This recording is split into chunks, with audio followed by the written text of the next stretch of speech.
আজকে শুরুতে একটু ক্ষমা চেয়ে নিচ্ছি, যদি আমার কথার ব্যাকগ্রাউন্ড থেকে কোনো শব্দ পেয়ে থাকেন, আওয়াজ পেয়ে থাকেন, তাহলে তার জন্য আমি আগেই ক্ষমা চেয়ে নিচ্ছি।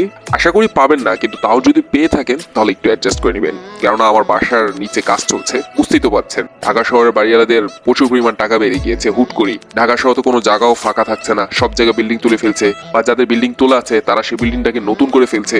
জানি না এত টাকা কোত্থেকে আসছে, কিন্তু তারা টাকা খরচ করছে নিজের বিল্ডিং এর পিছনে, যেটা অনেক প্যারাদায়ক। তার জন্য প্যারাদায়ক জানি না, কিন্তু আমার জন্য অনেক প্যারাদায়ক। বিশেষ করে বাথরুমে গেলে প্রচুর সমস্যা ফেস করতে হয়, কেননা বাথরুমের পাশেই বিল্ডিং এর থাই গ্লাস লাগানো, তো বাথরুমে গিয়েও শান্তি পাই না। এই হচ্ছে ঢাকা শহরের অবস্থা। তো এখানেও কাজ চলছে, এই ভিডিও বানানোর সময় সুবিধা পাচ্ছি না, আওয়াজ হচ্ছে। এখন জানি না ব্যাকগ্রাউন্ড থেকে আওয়াজ আসছে কিনা, যদি এসে থাকে তাহলে একটু অ্যাডজাস্ট করে নেবেন। তো এবার আসা যাক ভিডিওতে। কোনোদিন কি শুনেছেন একজন আম্পায়ার 7 থেকে 8 বার ডিসিশন দিয়েছেন এবং 7 থেকে 8 বার তিনি ভুল প্রমাণিত হয়েছেন? এটা একটু অবিশ্বাস্য মনে হচ্ছে না? তাও একটা টি-20 ম্যাচে, টেস্ট ম্যাচ হতো তাও মানা যেত, কিন্তু একটা টি-20 ম্যাচে 20-40 ওভারে 7 থেকে 8 বার আউট দেওয়ার পর ভুল প্রমাণিত হয়েছেন ওই আম্পায়ার, এটা বাস্তবে মানা মুশকিল, কিন্তু এরকমটাই বাস্তবে হয়ে গিয়েছে। এটা হয়েছে এসএ টি-20 লিগে। এসএ টি-20 লিগে সানরাইজার্স ইস্টার্ন এবং দুরবান সুপার জায়ান্টস এর মধ্যকার ম্যাচটিতে এই ঘটনা ঘটেছে।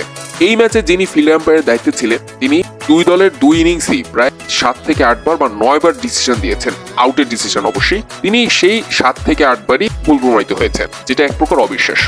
বাংলাদেশের আম্পায়ার শেরফুদ্দুল্লাহ ইবনে শহীদ সৈকত আঙ্গুল তুললি প্রতিপক্ষ ব্যাটসম্যানের 10 বার চিন্তা করতে হয় যে আমি রিভিউ নিব কিনা। আর অন্যদিকে উল্টা ঘটনা ঘটেছে এসএ টি-20 লিগে এই আম্পায়ারের বিপক্ষে। তিনি আউট দিলেই ব্যাটসম্যানরা আয়েসে আরামসে রিভিউ নিয়ে নেন, তারা নিশ্চিন্তে থাকেন যে এটা নট আউট হবে। লাস্ট 2 বার ডিসিশনে তো দর্শকরা হেসে বসেছে। এরকম অদ্ভুত ঘটনা ঘটেছে এসএ টি-20 লিগে। আপনারা এই ম্যাচটা কারা কারা দেখেছেন সেটা অবশ্যই কমেন্ট বক্সে জানাতে পারেন। সবাই সুস্থ থাকবেন, ভালো থাকবেন, সাবস্ক্রাইব করে সাথে থাকবেন। আল্লাহ হাফেজ।